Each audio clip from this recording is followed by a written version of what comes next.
Bonjour à tous, amis de l'angoisse, ici Télémac AB pour TV Styx. Ah bah non, c'est plus ça.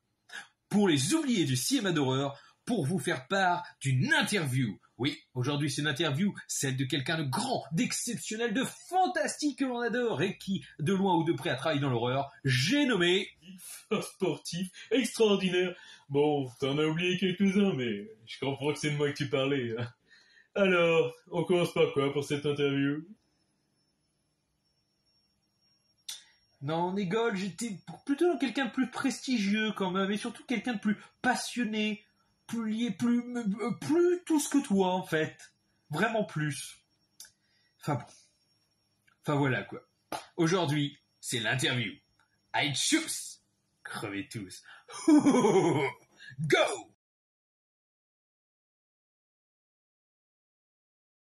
Peux-tu te présenter et nous présenter ton activité? Alors bonjour, je vous remercie. Je m'appelle Guillaume Osgart. J'écris des nouvelles essentiellement depuis une dizaine d'années. Ça fait 10 ans que je publie dans diverses anthologies, donc j'ai eu l'honneur d'être publié par des maisons d'édition comme La Madolière, Luciférine, Les Artistes Associés et Rivière Blanche et quelques-unes. Et en 2018, j'ai publié mon premier recueil, vraiment où pour une fois il n'y avait que moi, et qui s'appelle Memento Mori, et qui regroupe, pas l'intégrale, mais la majorité de toutes les nouvelles que j'ai pu publier par le passé. Voilà, c'est ce qu'on disait, que nous, on a lu d'une seule traite, en tout cas. De toute façon, je mettrai les liens pour qui voudra aller consulter tout ça, et puis tes réseaux de toute façon. Merci. Pourquoi avoir choisi ce support d'expression? Alors, je ne me suis même pas posé la question parce que depuis, aussi moi que je me souvienne, depuis que je suis gosse, j'ai toujours aimé ce type d'univers. Tout ce qui est un peu sombre, noir, surnaturel, alors sans forcément aller jusqu'au gore. Mais quand j'ai toujours été attiré par ça, par ce type de film, de littérature. Même, enfin, au niveau littérature, puis même en grandissant, les VHS, les DVD, puis la grande époque des années 70, 80, même un peu 90. J'adorais par exemple Le Quartier Interdit de Jean-Pierre Dionnet. Bien sûr. Puis les Jeudis de l'angoisse, les années 90, tout ça, les Contes de la crypte. Même en littérature, on en parlera plus tard, mais j'aimais bien lire beaucoup d'auteurs, y compris des auteurs français qui étaient dans cette atmosphère. Donc, c'était tout naturel pour moi d'écrire dans cette direction, quoi. D'accord, ça faisait partie de ton univers, quoi. Tout à fait, tout à fait. Pourquoi j'ai pas eu cette chance de connaître les années 90 comme vous? Alors, tu viens un petit peu de nous répondre de pourquoi avoir choisi l'horreur et qu'est-ce qui t'a mené vers l'activité au sens propre, c'est-à-dire vraiment l'écriture. Un peu comme tous les adolescents, je me suis un peu amusé à griffonner des choses qui n'ont jamais vraiment abouti. Et j'ai expérimenté. Et puis, je crois que c'est aux alentours de 2010, que j'ai décidé de m'y mettre sérieusement. En répondant à des appels à texte, justement, des appels à texte de nouvelles. Et je me suis dit, bon, c'est le moment de se lancer, on va voir ce que ça donne. Et donc, à ma grande surprise, ça marchait tout de suite. Il y a eu une nouvelle qui a été acceptée, puis une deuxième, et ainsi de suite. Donc, j'ai continué dans ma lancée. Et voilà, pour l'instant, ça se passe bien. Parce que bon, j'ai été frustré à un moment donné de n'être que dans des anthologies, parce qu'à chaque fois, quand on te demande ce que tu écris, que tu dis, je suis dans telle anthologie, tel truc, tel machin. Et c'est ça que j'ai vraiment eu envie de sortir mon propre recueil. Parce qu'au bout d'un moment, tu as envie de présenter vraiment ton livre. Donc, D'accord. Oui, c'est vrai que ça permet aux gens aussi de retrouver tout ce qu'il peut y avoir comme panel dans ton écriture, en fait. L'intégralité. Voilà. Est-ce que ce sujet a posé problème vis-à-vis des regards extérieurs, c'est-à-dire tes éventuels lecteurs ou tes proches, ta famille, tes amis? Est-ce qu'ils ont bloqué à ça? Alors non, parce que comme j'ai dit tout à l'heure, depuis l'enfance, je suis vraiment bloqué sur ce genre de truc, donc ça ne les a pas surpris outre mesure. Quand ils ont su que j'écrivais, pour eux, c'était presque normal que j'écrive ce genre de choses. Si j'avais écrit la romance, à mon avis, ils auraient été beaucoup plus surpris. Il y a des... Mais non, j'ai pas eu de problème vis-à-vis de ma famille ou de mes amis. Même des gens que je connais pas forcément, quand je leur dis que ça, sur le coup, ils sont peut-être un peu surpris, mais ça ne les choque pas plus que ça. Donc, j'ai pas eu de problème. T'as pas forcément un effet de rejet, voilà quoi.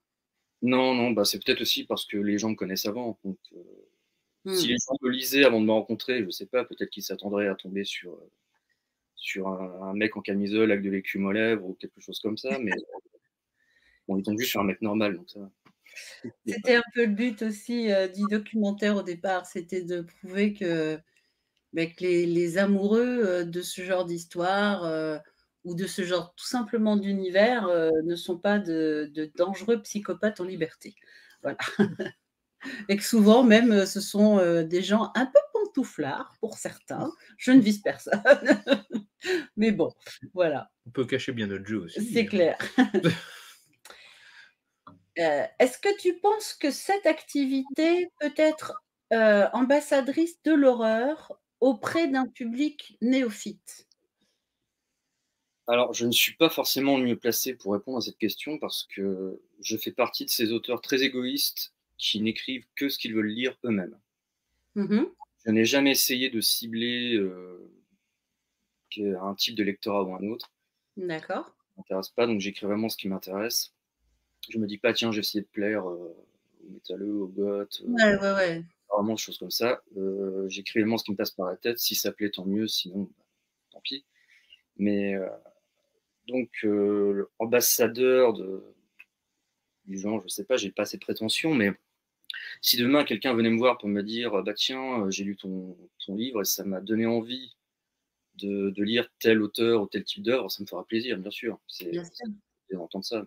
Je n'ai pas la prétention d'être ambassadeur du genre de l'horreur. Mmh. Alors, bah, de quelle source tu nous as déjà répondu un petit peu? Film, BD, animation, manga, enfin, et cetera. Tires-tu ton inspiration ou pas du tout? Ou est-ce que ça vient naturellement de ton propre esprit? Alors, ça vient de tout. Alors, une littérature, je parlais de Guy de Maupassant. Mmh. Parce que quand on pense à Maupassant, on pense à ces contes, on va dire, plus littérature blanche. Et Oui. on oublie trop souvent que Maupassant a écrit beaucoup de contes de l'horreur. Et moi, ça m'a particulièrement marqué. J'avais un livre, Contes de l'horreur et de l'angoisse de Maupassant. Et je peux dire que même encore maintenant, c'est l'une de mes influences les plus fortes, quoi. Donc avec Clive Barker, Stephen King, ou le Marquis de Sade, pour même un auteur contemporain un peu méconnu qui s'appelle Michel Pagel, qui a œuvré dans le genre dans les années 80-90 et Oui. qui pour moi vraiment n'a pas on va dire, la reconnaissance qu'il mérite, d'ailleurs, qui a beaucoup apporté au fantastique français. Alors, tu ne peux pas le voir, mais il y a Goldie qui s'énerve tout seul derrière son truc parce qu'il est trop d'accord. Donc, il agite très brutalement la tête, on dirait, tu sais, des trucs à l'avant de la voiture là, qui bougent, parce qu'il est tout à fait d'accord avec toi. En même temps, tu me dis Maupassant. Moi, je l'ai connu dès que je suis né. Vu que je suis né dans Guy de Maupassant, c'était difficile pour moi de ne pas vivre. Oh, c'était nul ça. Mais c'est vrai. Mais oui, oui, oui. C'est des écrits qu'on connaît mal en fait. Et surtout qu'en France, bon, on va pas se mentir, le genre, le fantastique a toujours été un peu mal vu par rapport aux anglo-saxons. Quand on parle de Maupassant, c'est pas forcément la partie de son œuvre qu'on met le plus en lumière. C'est sûr. C'est dommage. On n'a pas beaucoup d'écrivains français de l'époque très connus pour leurs écrits plus horrifiques, surnaturels ou Alors, Sade n'a très rarement écrit dans le des mots qu'on surnaturel. pourrait Même fantastique, ne serait-ce que Mm. fantastique, hein, ça. À défaut d'être dans le fantastique, en tout cas, on peut dire qu'il a fait dans l'horreur, quelque part. Alors, quand on te dit cinéma d'horreur, est-ce qu'il y a un film qui te vient en tête? Oh, il y en a plus d'un. Là, spontanément, je vous dirais L'Exorciste de William Friedkin. Mmh. C'était vraiment une grosse claque. J'ai découvert quand j'avais 12-13 ans. Et même encore maintenant, enfin, je pense que il fonctionne toujours, quoi. C'est vraiment Oui.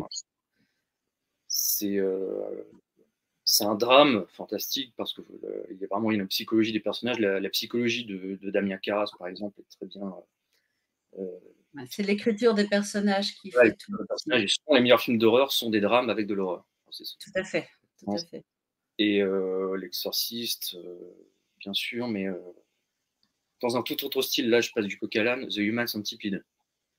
Ah bah oui. Voilà.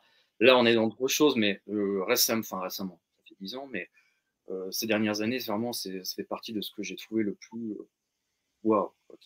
Alors, Mais le premier ou l'un des trois ou les trois réunis? C'est une trilogie, mais il faut dire que les 3 films ont 3 tons très différents. Le premier est un peu ambigu, le deuxième est vraiment glauque de chez glauque, et le troisième est plus pince sans rire, quoi. C'est du South Park en live. Moi, j'aime les 3, j'ai peut-être une légère préférence pour le deuxième, mais alors là, tu vas prêcher des convaincus parce que on a eu de très longues et très nombreuses conversations où je défendais bec et ongle ces films que je trouve bien plus intéressants que l'image qu'on leur donne. Même les fans d'horreur n'ont pas l'air de pouvoir défendre la trilogie du Human Centipede. Absolument pas. Oui, mais c'est un peu comme Serbian Film, qui a un plus gros fond qu'on ne veut le croire. Les gens voient que la surface et ne comprennent pas le message derrière. Et d'ailleurs, c'est vrai que pour Human Centipede, on a eu la chance de voir l'acteur du deuxième, qui est quelqu'un de très sympathique en plus. Mais période, oui, c'est vrai que ce sont des films qui ont quand même une écriture. Et souvent, on s'arrête à un aspect visuel un peu tronqué et on ne cherche pas derrière à voir qu'il y a vraiment un travail d'écriture derrière. Et je suis assez d'accord avec toi sur le Human Centipede. Même si le premier est intéressant, le deuxième est, à mon avis, le plus profond, le plus écrit. Ouais. Ce qui est intéressant, c'est que le premier, on va dire qu'il y a un peu l'aspect comédie et le côté plus sérieux. De suite, ils avaient coupé en deux ces deux aspects du film avec le côté vraiment très malaisant, super premier degré, glauque dans le deuxième, avec un noir et blanc qui m'a rappelé justement le Tetsuo de Shinya Tsukamoto, que j'adore. Tetsuo, c'est culte. Et le troisième, comme j'ai dit, c'est un peu du South Park en live, quoi. Oui, c'est ça. C'est le côté sale gosse qui va au bout, mais c'est génial aussi. Ouais, oui. Bien. C'était pas une question qui en faisait partie, mais du coup, est-ce que tu t'es jamais dit que ça pouvait faire pareil dans les écrits?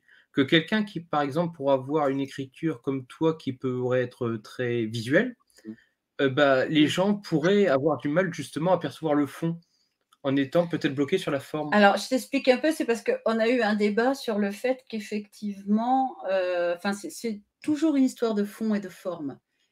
Et personnellement, j'adhère aux deux. Surtout dans le genre, parce qu'on fait de la littérature de genre. Tout à fait. On pose encore plus là-dessus, parce qu'on a souvent qui confondent la forme et le fond, qui veulent à tout prix séparer les deux, alors que c'est pas si indissociable. Mais moi, dans l'ensemble, j'ai pas à me plaindre. Si vous voulez, j'ai eu plutôt des bons retours en général, même de gens qui sont pas forcément dans ce cas qui sont choqués. J'ai peut-être eu juste une ou deux critiques où des gens disaient qu'ils n'avaient pas pu aller jusqu'au bout, que c'était ignoble, que limite fallait écrire. Moi, mais c'est avec 2 fois ça, donc ça va. Je n'ai pas à me plaindre. C'est plutôt bon. Mais après, il y a des gens qui s'arrêtent à la forme, qui ne voient pas le fond. Il y a aussi le problème inverse, il y a des gens qui vont s'imaginer un fond sans la forme.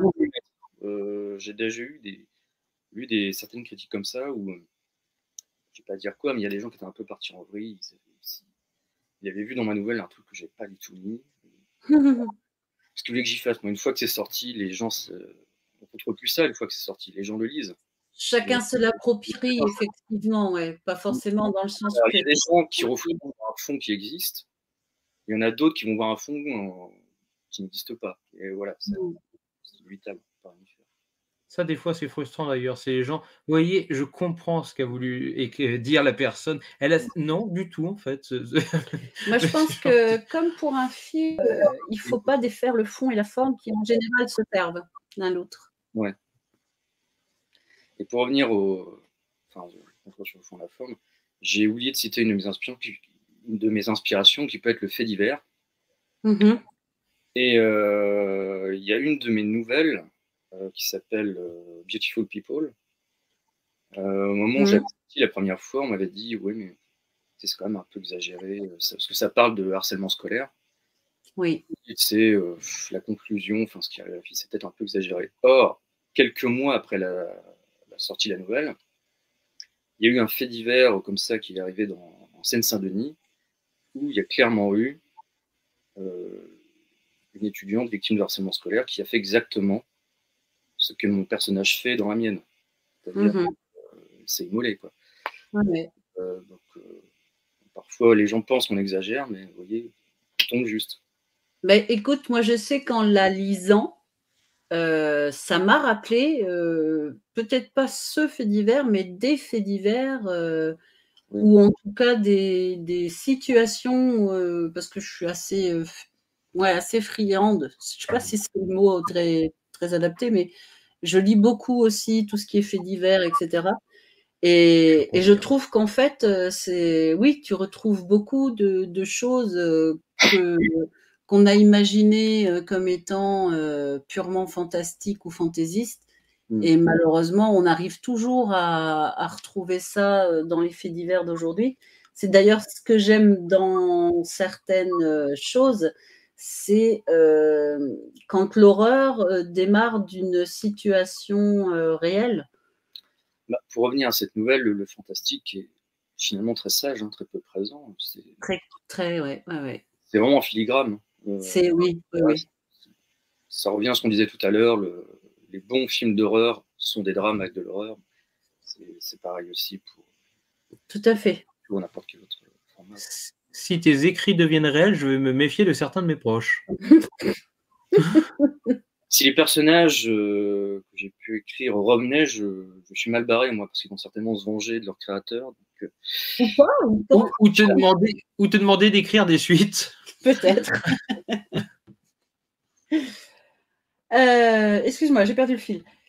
Est-ce que ta vision de l'horreur a pu changer, comme tu disais, ça fait longtemps que tu écris. Est-ce que tu as eu la sensation que ça avait évolué, par exemple, vis-à-vis de ce que tu as pu lire au quotidien ou voir? Pas vraiment, enfin, j'ai pas vraiment l'impression d'avoir changé d'avis par rapport à ça. C'est juste qu'avec le temps, je me suis rendu compte que je racontais les histoires de deux façons différentes. Et je l'ai pas fait exprès, en fait. C'est quelque chose qui se fait comme ça. C'est que d'un côté, il y a les histoires très premier degré, très sérieux, vraiment qui mettent le malaise, un peu comme Beautiful People ou les histoires qui se passent en Normandie dans mon recueil. Il y a d'autres types d'histoires, au contraire, on est dans le grand guignolesque, quelque chose d'ironique.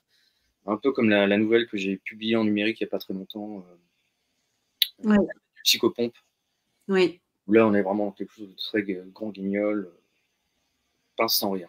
Mais il y a un peu c'est un peu comme si je passais de l'un à l'autre. C'était rien parce qu'il paraît que j'ai un humour qui est très cynique et qui ressemble beaucoup à ça. Donc c'est un humour indescriptible. Voilà. Bon, il y a des choses qui me font rire. Tu vois, on l'a encore vu dernièrement au cinéma. On a été voir Evil Dead Rise et bien sûr, je suis la seule à rire parfois devant certaines scènes. Tu as un humour indescriptible, je continue à le dire. Bon, c'est comme ça. Hein. Je n'ai pas vu le dernier. Vas-y. On a bien aimé, personnellement, le Evil Dead. Ah ouais, non, moi j'ai décroché sur 15 minutes de la fin. Ouais. Peut-être trop de références à d'autres films d'horreur et ça m'a fait décrocher. Ouais, au bout d'un moment, la citation c'est un peu fatigant. Ouais, c'est trop. Hommage, oui. Là, c'est même plus de l'hommage. Ça aurait été hommage aux autres films, ça aurait été bien encore. Ouais, c'était trop. C'est l'époque, ça, on est vraiment dans le référentiel, dans la nostalgie. C'est vrai. C'est bien presque impossible de faire un truc vraiment neuf où il n'y a pas le petit clin d'œil à un moment donné, même le petit Là, c'était trop appuyé, surtout. Non, oui, c'était trop de tout. C'était vraiment too much. Après, c'est à mon sens, hein, chacun y verra ce qu'il voudra. Midi à sa porte. Mais à mon sens, il y avait beaucoup trop de références. Et ça, moi, vraiment, ça m'a sorti du film. Alors que jusque-là, franchement, j'aimais bien, il n'y avait pas de souci. Mais là, oh là, je me suis dit, bon, d'accord. Je t'achèterai une version avec 15 minutes en moins. Non, et puis alors, en plus, ça a fait appel à un film que je déteste au-delà de tout. Et je crois que ça a vraiment fini de m'achever. Donc, voilà. Alors, est-ce que tu penses évoluer différemment dans ton activité, à savoir dans ton écriture, vis-à-vis des histoires que tu racontes dans l'horreur? Alors, ça dépend du format. Le format nouvelle, je ne pense pas que ça va évoluer fondamentalement, c'est-à-dire que ce ne sera pas très éloigné de Memento Mori, hein, c'est-à-dire que ce sera horreur, épouvante. Par contre, le format long, le format roman, je pense que, à mon avis, je vais plutôt évoluer vers le thriller ou le roman noir. Plutôt par là. Et dans un avenir plus ou moins lointain, je ne m'interdis pas non plus de sortir du genre, pourquoi pas faire de la littérature plus générale. Ça m'intéresse aussi, donc j'en lis, hein, donc c'est pas très intéressant à écrire, mais au niveau format, oui, pour le format long, j'ai peut-être plus évolué. J'ai un projet de dark fantasy aussi. Ah. Je ne sais pas quelle forme ça pourrait prendre. Est-ce que ce serait juste un roman, juste un one-shot, ou alors une série littéraire, on verra bien. Mais ça, c'est l'inspiration qui parlera. Oui, voilà. La dark fantasy, c'est un bon terrain de jeu. Oui. Après, c'est sûr que si une fois fini, tu t'aperçois que tu voulais faire 10 pages et que tu es à 320, peut-être qu'un seul livre ne suffira pas à tout mettre dedans. Ça dépend. Ça va planifier, on va pas. Faut que ce soit un pavé, c'est sûr. Est-ce que tu as une actualité tout de suite dont tu voudrais ou tu pourrais nous parler? Alors, je prépare mon premier roman, qui sera disons, un thriller horrifique plutôt malsain. Là où je vous en parle, je suis au canevas, c'est-à-dire je fais le plan. D'accord. Le chapitrage. Donc, quand est-ce qu'on va attaquer au premier jet, on verra. J'espère le sortir en 2024, ce serait bien. Est-ce que je pourrais, je ne sais pas, parce que j'ai pas mal de trucs à faire. Normalement, je dois déménager cette année, par exemple. Donc, est-ce que j'ai pas mal de trucs. Mais bon, là, je prépare le canevas, le chapitrage, toute l'intrigue, vraiment. Donc, voilà, faut que ça se cale dans l'agenda, mais en tout cas, c'est en préparation. Voilà, c'est dans les tuyaux. D'accord. Eh bien, écoute, on va s'arrêter là pour ce qui est de l'interview, mais si tu es d'accord, on va pouvoir discuter encore un petit peu après. Écoute, je te remercie de nous avoir donné ce contenu parce que c'était très intéressant pour nous de t'interroger. Et puis, de toute façon, il y aura en description pour les abonnés tous les réseaux et tout ce qu'on peut leur proposer, les liens qu'on peut leur proposer concernant tes écrits et toi-même. Voilà. Merci beaucoup encore une fois. C'est nous qui te remercions et puis du coup, on va réussir à faire découvrir ton univers à d'autres personnes qui, en plus, je pense, vont être très, très friandes. Espérons.